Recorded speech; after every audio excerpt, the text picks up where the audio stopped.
हुगली जिले के पुरसुरा विधानसभा के गांव में पहुंची नेताओं के दावों और वादों की सच्ची पड़ताल की। इस पड़ताल में क्या कुछ सामने आया है, देखिए। चुनाव में सभी सियासी दल अपने अपने हिसाब से नफे की सियासत कर रहे हैं। कोई हिंदू मुसलमान करके ध्रुवीकरण से सत्ता तक पहुंचना चाहता है, तो कोई नए नए वायदे करके लोगों के दिलों पर राज करना चाहता है। लेकिन वोटर्स के मन में क्या चल रहा है, ये बड़ा सवाल है।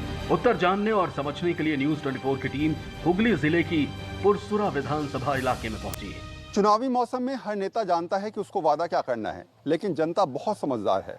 उसको पता है कि किस नेता से किस तरीके से वादे पूरे करवाने हैं, और अगर नेता वादा पूरा नहीं करता तो इस बार के चुनाव में उसको क्या जवाब देना है, क्योंकि वो जानती है कि 5 साल के बाद ही नेताजी भी आएंगे और बाकी लोग आके पूछेंगे भी। तो फिलहाल आज मैं यहाँ पर एक और गांव में आ चुका हूँ और इस गांव की कहानी भी मैं आपको समझाऊंगा कि किस तरीके से यहाँ के लोग, यहाँ की जनता इस बार चुनावों में क्या कुछ सोच रही है और उसकी उम्मीदें क्या कुछ उसे दिल से बुलवाती हैं। मेन रोड से करीब 7 किलोमीटर अंदर जाने पर सुरतुरु गांव पड़ता है। हरे भरे खेतों के बीच बसे इस गांव में ज्यादातर मुस्लिमों की आबादी है। पुरसुरा विधानसभा का क्षेत्र है और इस गांव का नाम है सुरतुरु। आप देखेंगे तो तमाम यहाँ के बाशिंदे, यहाँ के लोग जो हैं वो इंतज़ार कर रहे हैं कि इलेक्शन कब होगा। एक्साइटेड भी हैं, आपस में बातचीत भी करते रहते हैं। और इस गांव में मैं जब आया तो थोड़ा इंटीरियर में गांव है, क्योंकि आज तक कोई मीडिया वाला यहाँ पहुँच नहीं पाया। तो हमें जब यहाँ पर हम लोग आए तो हमें भी थोड़ा सा ढूंढना पड़ा, मशक्क़त करनी पड़ी। फिर लोगों से पूछा कौन से गाँव हैं आसपास, तो किसी ने बताया कि सुरतुरु होके आइए, वहाँ आलू की खेती भी होती है, खेती बाड़ी होती है, अच्छा गांव है। तो हम लोग फिलहाल आ गए हैं यहाँ पर। ये बताइए, इस गांव में कितने लोग रहते हैं, लगभग कितनी आबादी होगी यहाँ पर? 1200 आदमी है। 1200-1300 आदमी होगा लगभग। और ये इसमें जो है वो यहाँ पर सबसे ज़्यादा परेशानी किस चीज़ को लेकर है और सबसे बढ़िया चीज़ क्या है? यहाँ बढ़िया का चीज़ है, चास भी बढ़िया चीज़ है। क्या चीज़? चास खेती का खेती अच्छी है। अच्छी है। खेती में देख रहा हूँ हर घर के आगे खेत हैं। खेतों में ही अपने लोग पास में मकान बना लिए हैं, तो खेती से ही सारा रोजगार चल रहा है। रोजगार चल रहा है। और दिक्कत क्या है? दिक्कत नहीं है, पानी का दिक्कत है। तो पानी आप लोग पीने के लिए दिक्कत है या फिर खेती के लिए दिक्कत है? पीने के लिए भी, खेती के लिए भी है, दोनों ही दिक्कत है अभी। अच्छा, खेती के लिए भी दिक्कत है। तो वो कैसे आप ऑप्शन करते हैं, कैसे बनाते हैं, उसका पानी कहाँ से लाते हैं? वो पानी अभी पुकुर से लेता है, पेड़ तालाब से लेता है। अच्छा, तालाब से लेता है अभी। हाँ। तालाब का पानी सूख जाता है तो अभी तो छोटा मिनी है, मिनी से लेता है। तो गर्मियों में तो बहुत दिक्कत हो जाती होगी। हाँ, गर्मी में चाष होता नहीं है अभी। अच्छा, गर्मी में चाष नहीं होता, गर्मी में पानी का दिक्कत बहुत होता है, बहुत ज़्यादा दिक्कत होती है। अच्छा, ये बताइए मुझे कि गांव में रोजगार कितना है, रोजगार लोग कितना करते हैं, क्या क्या करते हैं? मजदूर तो मजदूरी करता है ज़्यादा है अभी, तो इधर उधर काम करता है, मजदूरी करता है। कितना है तो मालूम कितना का। अच्छा, रोजगार है यहाँ? रोजगार है यहाँ पर, कमाई वमाई सही है, कोई दिक्कत नहीं है, सब अच्छा चल रहा है। सब अच्छा चल रहा है। अच्छा, ये इलेक्शन आ रहे हैं तो नेताजी आ रहे हैं इस बार गांव में? आता है। BJP, TMC, CPM, Congress? TMC आता है, बीजेपी नहीं आता बीजेपी है। नहीं आता है। और लेफ्ट वाले आते हैं? वामफ्रंटी आता है, वो मुकाम से चला जाता है। इस बार के चुनावों में क्या समझ में आता है? हमारा वो सब मत से दिमाग नहीं रखता है। अच्छा, वोट देना है, मुझसे देगा, मन से वोट देंगे, जिसको देना होगा देंगे। जिसको हम तो पार्टी नहीं करता है। हम तृणमूल है कि वो सीपीएम है, वो तो नहीं, जो मिलेगा उसको दे देगा। वोट किसको देना है नहीं देना है अपना मर्जी का है। अच्छा, यहाँ पर जो है वो वामपंथियों का पहले रहता था या पहले वामपंथी नूरुल जमाल है। अच्छा, अब वामपंथी का हिसाब किताब यहाँ खत्म होता जा रहा है, खत्म हो जा रहा है। अच्छा, ये गांव के लोगों से मैं जब बात कर रहा हूँ तो आप खुद समझेंगे कि फिलहाल गांव के लोग ये जानते हैं कि जिस तरीके की स्थिति है, जिस तरीके के हालात हैं, उसमें चुनाव जो हो रहे हैं उसमें इनके लिए उम्मीदें भी हैं और उम्मीदों के साथ ये सोच भी है कि शायद आने वाला भविष्य बेहतर भी हो और इनकी जो ज़रूरतें हैं उसको पूरा किया जाए, भले वो पानी की समस्या हो या कोई और समस्या हो। गर्मी का मौसम है और पानी का संकट काफी गंभीर है, क्योंकि यहाँ के ज्यादातर लोग किसान हैं और खेती के जरिए ही इन लोगों की आमदनी होती है।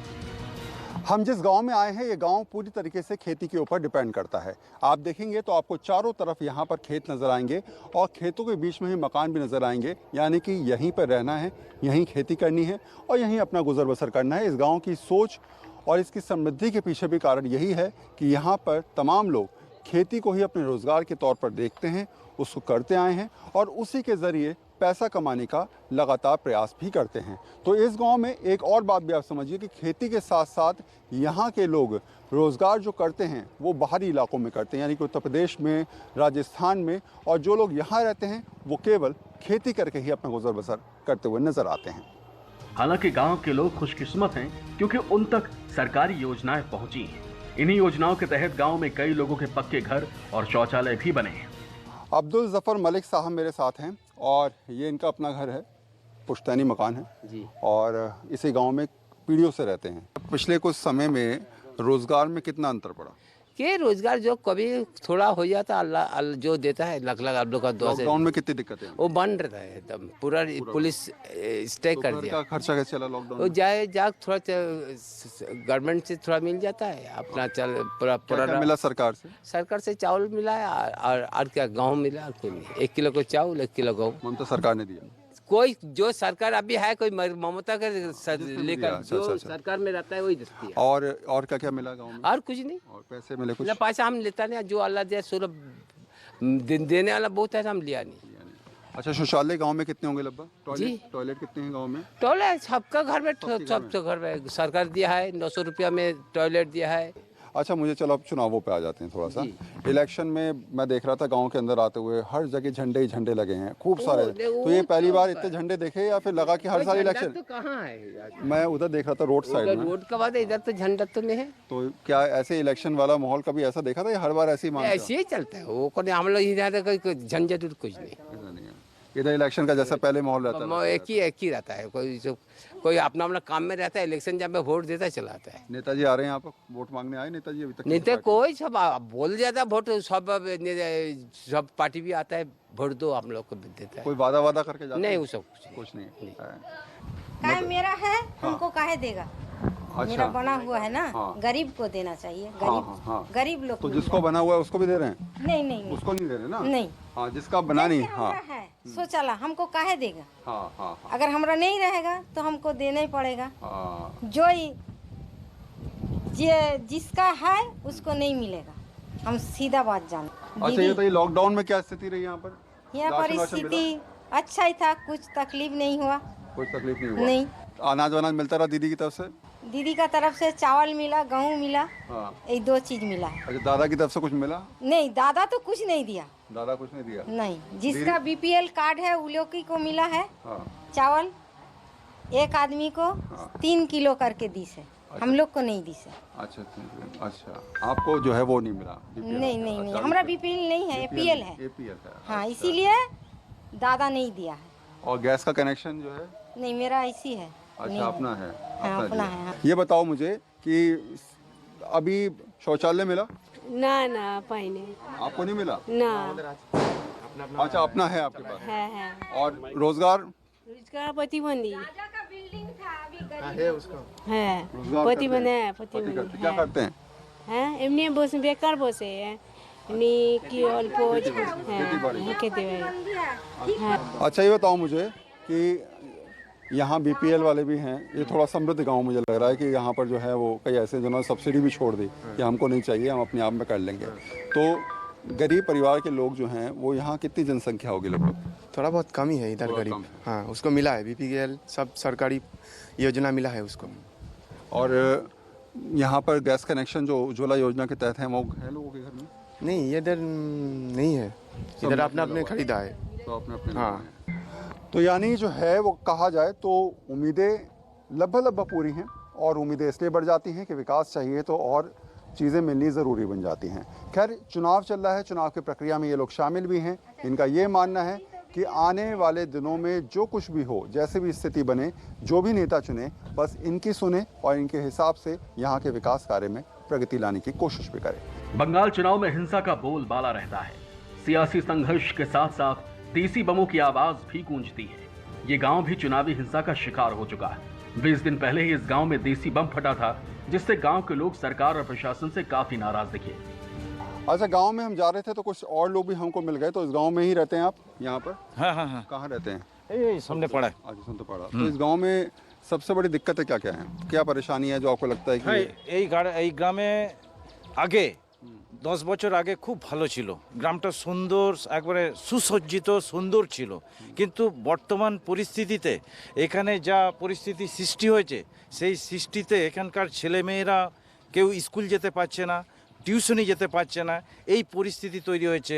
কিছু কিছু জায়গায় যে অ্যান্টি সোশ্যালের ব্রাসা বেঁধে গেছে, যে অ্যান্টি সোশ্যাল এখানে যেটা হয়েছিল 20-25 दिन आगे बम ब्लास्ट हुए पूरा घर उड़े गए। अच्छा, आप सोच रहे हैं कि बीजेपी इस बार जो है वो आपको लग रहा है कि जीतनी चाहिए, जीतेगी, हैं? क्या लग रहा है दादा? हाँ অবশ্যই বিজেপি জিতছে এখানে যা পরিস্থিতি। ममता दीदी क्यों नहीं? না क्यों? अच्छा, दीदी है दादा? দাদা दादा क्यों? दादा क्यों? দাদা মানে এতদিন তো দেখে আসছি যে কি অবস্থা চলছিল, এবার দাদাকে চাইছি যে পরিস্থিতিটা বদলানোর জন্য, পরিবেশটা সুন্দর থাকার জন্য। दीदी क्यों नहीं? यहाँ गांव के लोग बता रहे हैं कि दीदी ने लॉकडाउन में उनको बहुत कुछ दिया, उनको राशन भी दिया, चीज़ें भी दी, आपको मिला? ও সব কিছু আমরা পাইনি, আমাদেরকে দেয়নি। আর রেশন মানে এমনি সেরকম ধারা নয় যে যাদিকে দিচ্ছে দিচ্ছে, যাদিকে দেয়নি দেয়নি। अच्छा, मुझे गांव की समस्या बताओ, आप यहीं रहते हो गांव में? গাঁও का সমস্যা যেটা সবচেয়ে বড় সমস্যা, তৃণমূল সরকার যখন আসে ঘরে ঘরে যে হামলা হয়েছে, টাকা ফাইন করেছে, তুলে নিয়ে। फिलहाल एक छोटा सा ब्रेक, देखते रहिए न्यूज़ 24।